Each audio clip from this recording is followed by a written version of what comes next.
Entaro definitely gets up and goes. Wow, that was impressive. Hi, I'm Lou with another episode of My Car Story. I'm out in New York and we've got a beautiful lake in the background. And I'm with Bob. Bob, what's your last name? Bob Godgart. And Bob, you've got an interesting car. Definitely, first of all, you have a name for this car. What's your name for this car? The car name is the Entaro project. And why Entaro? Because it's a 1968 Camaro Restomod Pro Touring car, and because it was Camaro, we started with the ERO, and I was an entrepreneur for many years, and so I got back to my roots when we did this car, and so we called it Entaro, entrepreneur and Camaro together. Let's take a look at this car. I think you're going to enjoy this one. First of all, Bob, I love the color of the car. And you can see that right there. What is the color of your car? This car is indigo blue ink. There's about 6 coats of paint and a couple coats of clear on it, and then it was all wet sanded between and buffed out. Now, you wanted the car to be unique. Obviously it is. Tell us just about some of the details that I'm looking at right in the front. Well, we wanted to be very unique with this car. We wanted to try and do things that nobody's ever done. And so all of this valance that's underneath is all 3D. It was all handmade. We made a template of it and then built 3 different versions of it on the bench. Wow. And then you've got these, are they aluminum? Those are billet aluminum. Yep, yeah. They were all cut and fitted.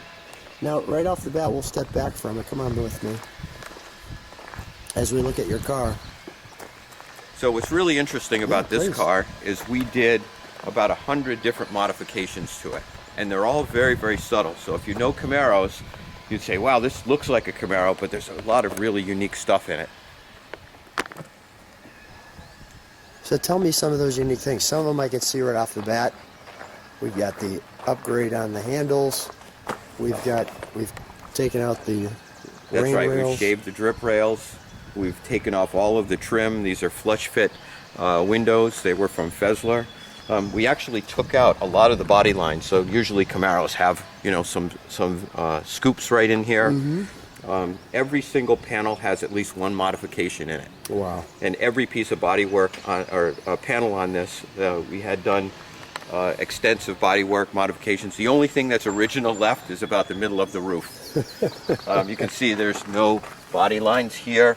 You talked about the handles, but also if you look at things like, that's actually recessed in over there. To give it a smooth look. To give it a smooth look, yeah. You'll notice that the bumpers are all Frenched in, so there's pockets that we made for the bumpers, and then we cut the bumpers and fitted them in there.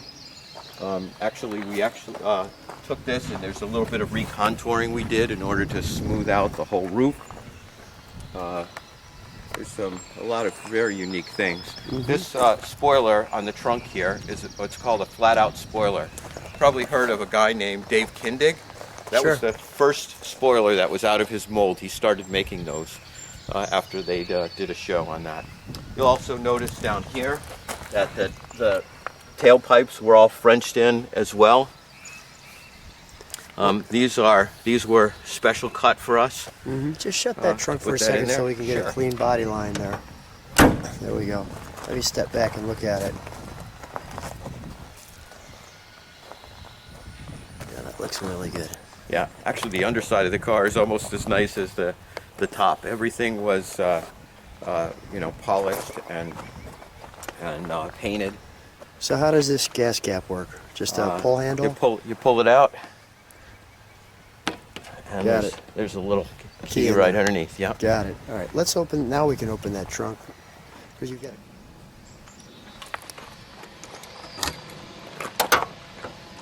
So all of these keys are flush. Now share with me. You've got a little spot back here. What's behind the? Yeah. So what we did is we hid the battery up underneath. Mm-hmm. We put the speaker in back there, the bass speaker. Yeah. So we tried to hide everything to make it look pretty. Yeah. I like your hinge here. Go ahead and put that back. And then all the custom work here. Really tricked it out. We tried to make it look like the interior as well. Really looks good. Let's let me go this way. Let's close that. May I open it? Sure. Thanks.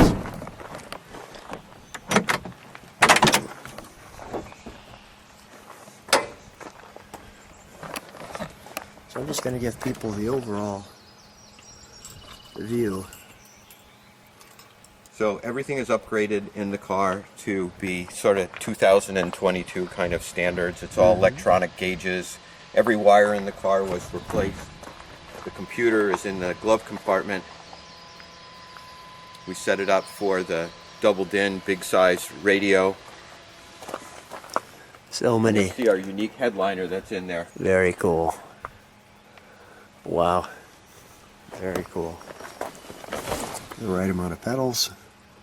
I like your pedals. Thanks.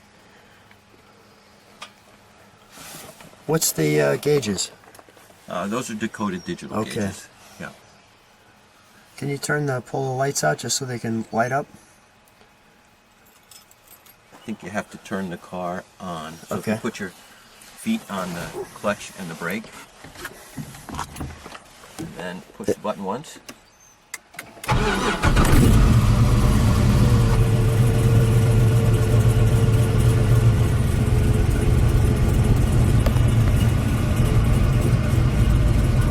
All of that was handcrafted in order to get that radio in there. It's all metal behind that whole thing. Wow. Tremec 6-speed. What do we have here? These are your heater gauges? Those are the gauges for the heater and air conditioning, yes. Yeah. It's got a real good feel. Go ahead, you can shut it off. Let's take a look under the hood.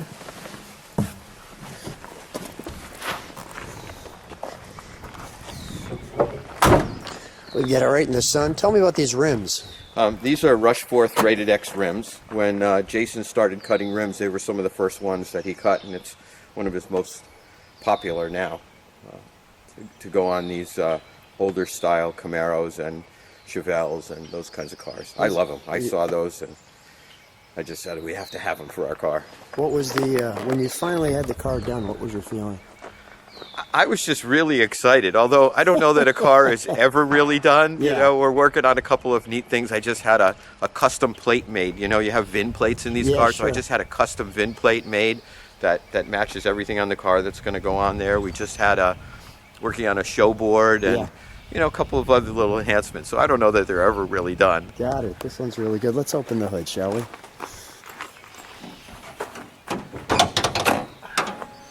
Wow.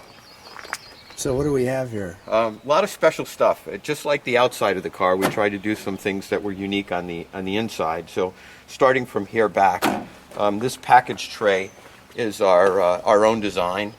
We built that. And over here, we built these plates and put everything in. You'll notice over here, there's a inner fender well. So these all had to be cut and seamed to get them flat. And this Camaro hockey strip right here, or this hockey strip is a nod to the old Camaros. You know how they had the hockey strips out on the fender? Yes. We cut our own valve covers so that you know, we could put the name, the Entaro name, in the valve covers. The headers had to be custom done.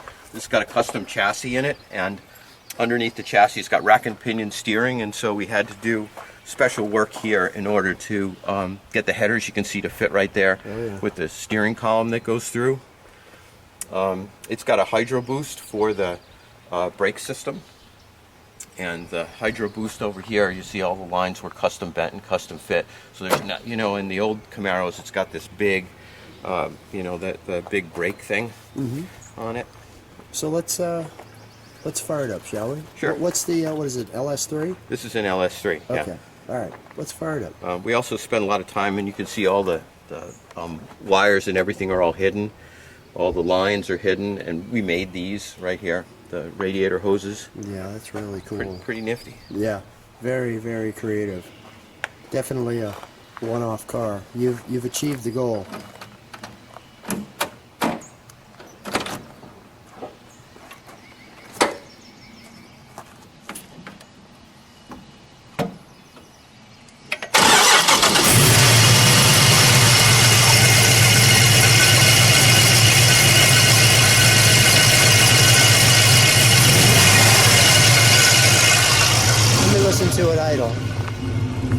step on the brakes for a second. Nice.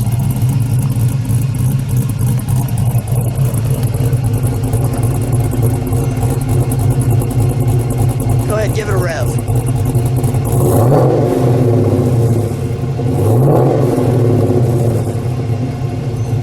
And a little more than that, Bob. That's the one we're looking for.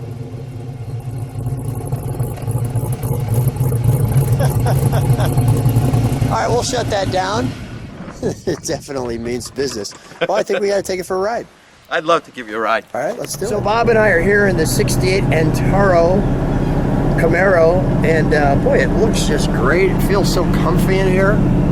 These seats are, bolsters are warming you up. And I just want to show people a little bit of the view that we have. This beautiful road here.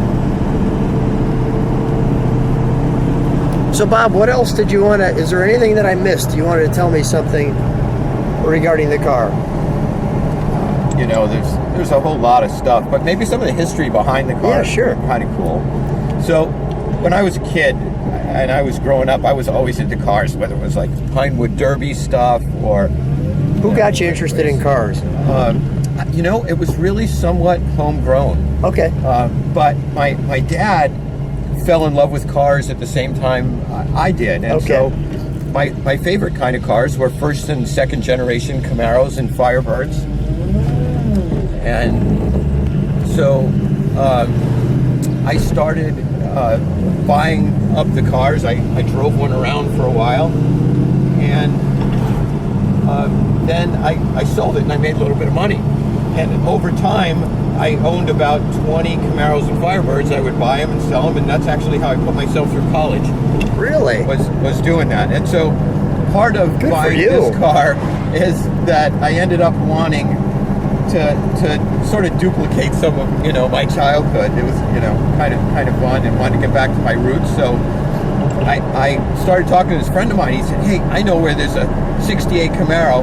It's pretty nice, and it's a 4-speed." And I was like, "Oh, you mean a standard shift?" You know, we don't get to do that too much anymore, you know. So I was like, "Okay," and I bought it. And at the time, I watched a lot of television shows where they, you know, redo cars, and I was like, I could do a car like that too. Yeah. And so, you know, my friend found this one. It was a grotto blue 68 Camaro. It was very stock. Somebody had tried to do a little work, and what I didn't realize when we bought it was underneath was just a lot of rust and, you know, things that were just ancient. The engine was kind of worn out. So I said, all right, let's do this one up.